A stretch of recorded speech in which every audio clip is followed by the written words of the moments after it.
Now, here's a simple math trick that your math teacher might not teach you. If you want to find the determinant of a matrix, always choose the row or columns that have the highest number of zeros. That would make you get your determinant in a blink of an eye. Now, what am I trying to say? Here it is. Here's our matrix.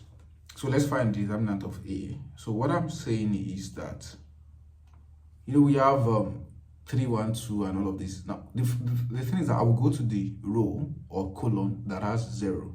As you can see, the third row and the second column has a 0 in it. So that is the 2 that I'm going to be using. So it's either I used just one of them, or I use maybe I use the row or I use the column.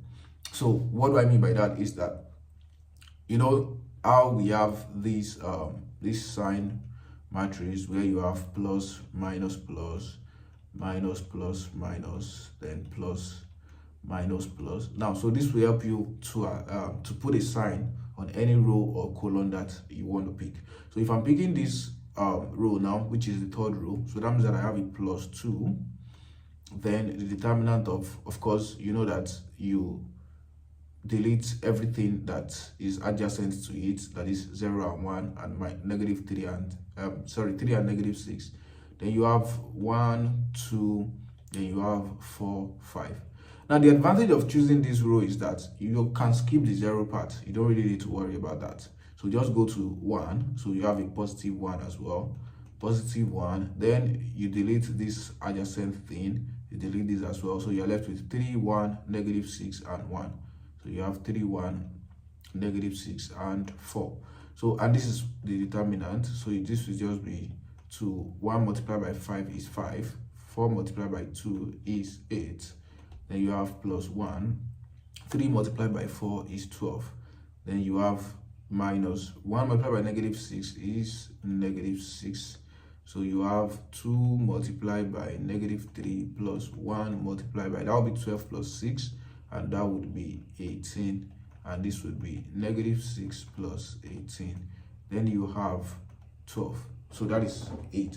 Very, very easy. So it has helped you to skip one step like that. Now, if you look at the matrix B, you see that this one has more zeros in a particular column. Now, in row 1, it has 1 0. In row 2, it has 1 0. In row 3, it has no 0.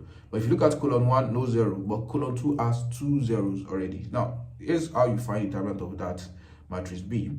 So, for the determinant of matrix B, you'll be surprised that all I need to do is just use the second column. And since this is the only non-zero thing that I have there, so which side does it correspond to? That will just be negative 2. So if I cancel all the things that are adjacent to it, which are these and the zeros, so I'll be left with 1, negative 1, and I'll be left with 2 and 4. And this is so easy. So I'll just have negative 2. So I have 1 times 4 is 4, minus negative 1 times 2, that's negative 2. And that would be negative 2. 4 plus 2, that would be 6. So that would be negative 12. So it's very easy to compute like this. Instead of you having to always go through the plus, minus, people are always rigid choosing the first row or something. It is not necessary that you always choose the first row. Just look for the one that has more zeros. Now, what if none of these rows are 0 and you want to try to do it in this manner? That is why you need to follow me here for more updates and subscribe to my YouTube channel as well. I'll be updating you on simple math tricks that you can use to find the determinant of matrix and so many other matrix as well. I'll see you in the next one.